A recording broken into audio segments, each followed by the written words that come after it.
An entire kitchen set of Shun knives with 20 years of kitchen abuse. Let's see if I can avoid turning $1,000 worth of knives into scrap metal. I'm Corey, and this is Get Sharp.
All right, I'm excited to show you guys this tool. I've never really done a good job of explaining what it is and why it helps.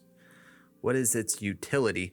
So we just finished with this knife, and this tool is set up for 140 millimeters. We're gonna go ahead and release this knife now that we've finished grinding our 16-degree bevel.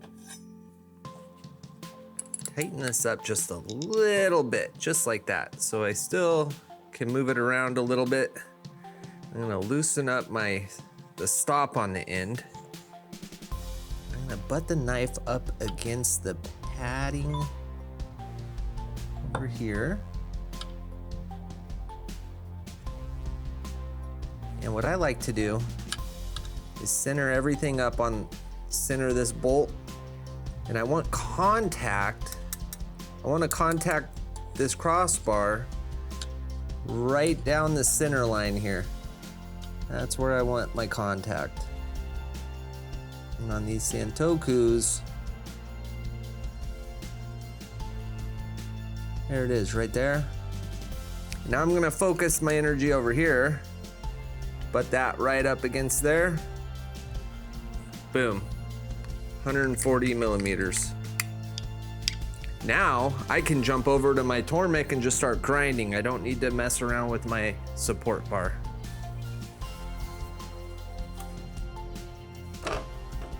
I imagine most Tormek guys have a length bedding system like the one I just showed you. But if, dude, what is that? A piece of rice or something? If you don't happen to have one, the one I just showed you, there are a total of 3 on the market from what I know. 2 of them are gonna run you about $100. And that one I just showed you is one that I custom made here in the shop. And I'll put that thing at your doorstep for $40 all in, shipping, tax, and everything. It really, really helps you get through your knives a lot quicker and more consistent. You look at the edge angles on all these Shuns when I'm done.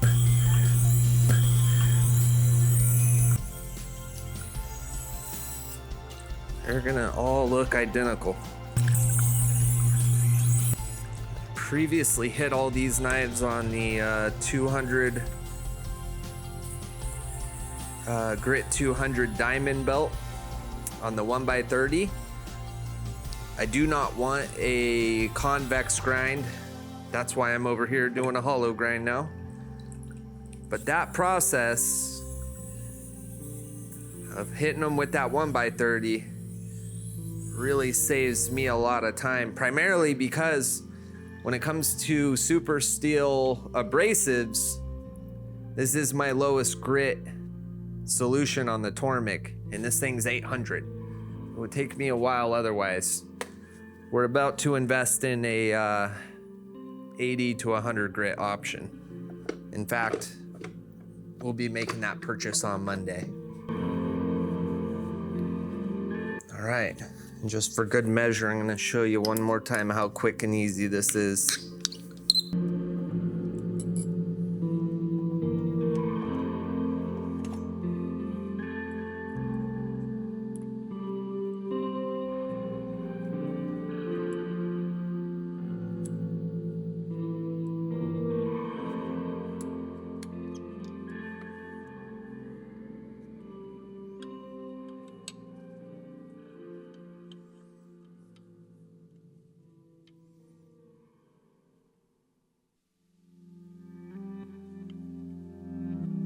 Boom.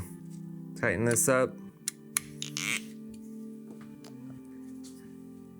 And I'm ready to go. No other adjustments needed. The next thing I'm about to show you, I'm very excited to share. I may be the first to ever demonstrate this in the history of the internet, okay? I know that's a bold statement, but hear me out. Everything is set up on the Tormek and edge trailing. This is a very difficult shot due to reflections. You'll see in a second here. Let me explain. So one thing I never enjoyed about edge trailing was you don't get that wake of water coming over the front. So it's very difficult to see where your contact point is, okay? So hear me out real quick. If I'm sharpening a Wusthof, which some of them have a very long, good portion of it's straight, and I'm doing edge leading, I'll just see a big wake from the whole 2 inches here, okay? Now, if we're grinding, let's see, Santoku. It's got more of a curved edge to it. we're only gonna see a wake right here in the center where my contact is. And if I'm leaned a little bit to the left, my wake's gonna be over here, and we chase that little wave, that little wave that gets created, right? Well, in edge trailing, that's not the case. You cannot see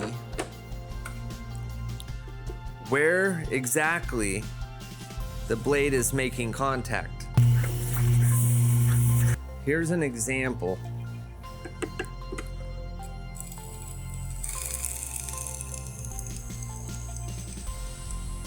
Okay. Now, under specific lighting conditions, you can create what I'm about to show you for the first time in the history of the internet.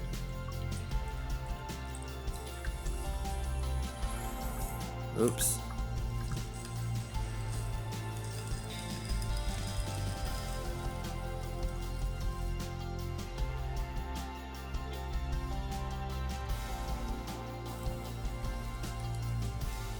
Hopefully the camera's picking that up. It's right in the center. You can see how small that little gray area. It's almost like a little, I don't know how someone explains this. This is a difficult shot here.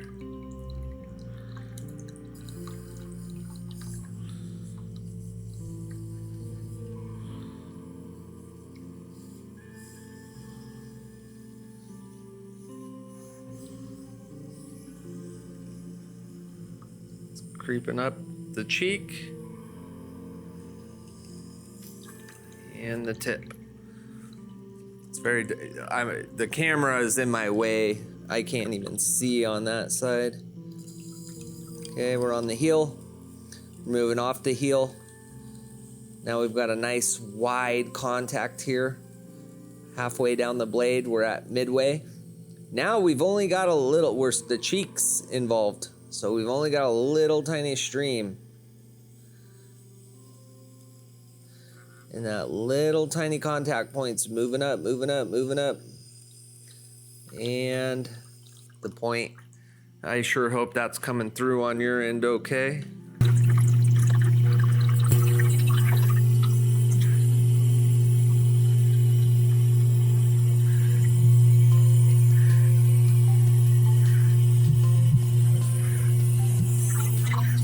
Got something?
Oh boy, 6 razor sharp Shuns. I am so happy.